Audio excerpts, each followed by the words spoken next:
When Janis Joplin was 17, she says that she discovered, much to her surprise, that she could sing, that was something huge that was going on with her Mercury.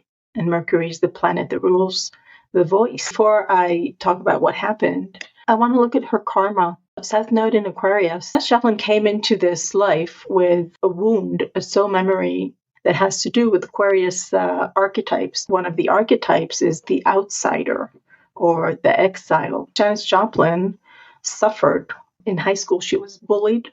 She was ridiculed because for her looks and because she was different. She says, they laughed me out of town, they laughed me out of class and out of the state. She says it kind of like, it's funny, or I'm the rebel, so I wasn't accepted, I wasn't popular. But underneath it, there was a lot of pain. The moon is in Cancer, the most sensitive sign. Cancer feels everything. Cancer is the healer. There's a need for emotional safety. Cancer is connected to the home. Actually, the sign Cancer used to be called turtle, and a turtle carries its home on its back. And when there's danger, they recede.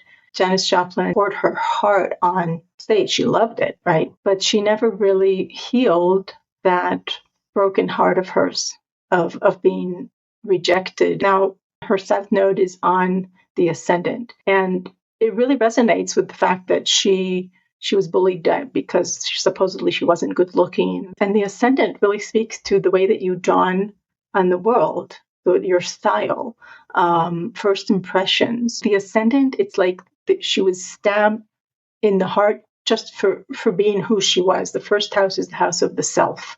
The North Node in Leo. So her soul came into this world to become warm, because Leo is a fire sign as opposed to Aquarius, which is air, which is more distant, cerebral. And Leo is connected to the heart. She came here to shine and to roar like a lion, to claim her right, to come back from that exile and share her gifts, share her happiness, her enthusiasm. That's Leo. Leo is about celebrating every moment of life like it was your last. And I think it's fascinating that her North Node is in Leo, and her moon and Jupiter are in the fifth house of Leo. Leo is the fifth sign. And anything that you have in the fifth house has to come out. Your soul needs to leave its stamp in the world. She says on stage, I just close my eyes and let all those things that are inside just come out. That's what the fifth house is all about. Now, Jupiter is also in the fifth house. Jupiter has to do with your purpose, with your gift, with your mission, and inspiration, and magic. Everything Jupiter touches, it makes bigger, okay? And so in the fifth house, the performance, the expression, the creative self-expression is going to be expansive. Really, she gave her all on stage, and that's why she was great, mesmerizing, electrifying. So, I think she just really did her North Node, and she did break that karma, definitely. Let's just pay notice to the fact that because Janis Joplin's ascendant is in Aquarius, the planet, or planets in this case, that rule her chart are Uranus and Saturn. Saturn is the traditional ruler of Aquarius. Isn't it fascinating that both of these planets, they're in Gemini, they're conjunct each other, and they're in the third house. So it's like reinforcing her need to speak out, to let her voice be heard, and to do it in a completely her own way. Uranus is the ruler of her sun, and Saturn is the ruler of her sun. Janis Joplin was a Capricorn, and I think there's a reason why I didn't start with her sun, because I feel that her Capricorn energy was like the fuel, in a way, behind the scenes. What we saw was, I think, more the Aquarius and the Cancer, but of course, she worked very hard. And Capricorn is about setting the goal and doing everything that you can do to reach that goal and see it through. And Janis Joplin made some courageous moves in her career. For instance, by deciding to leave her first band because she wanted to grow. And that's a very Capricornian thing. I mean, Capricorn can start at the bottom of the mountain, and Capricorn can be at the top of the mountain, but there's definitely that range. And she worked on her craft. I mean, yeah, she knew how to sing, but she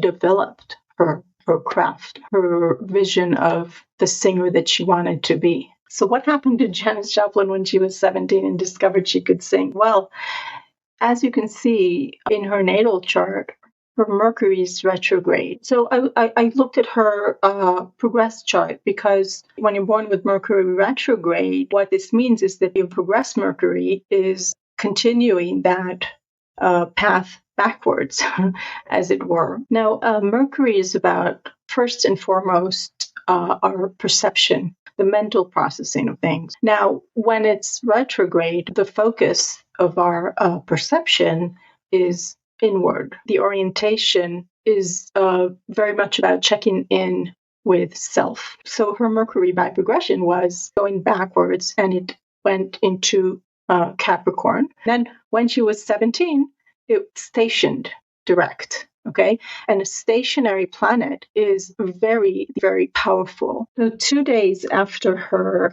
birthday, she was born on January 19th, and in January 21st, 1960, Mercury turns direct, and all that energy, comes outward. And that's when she discovers that she can sing, and she has a loud voice, and she loves it. The rest is history, I guess you could say.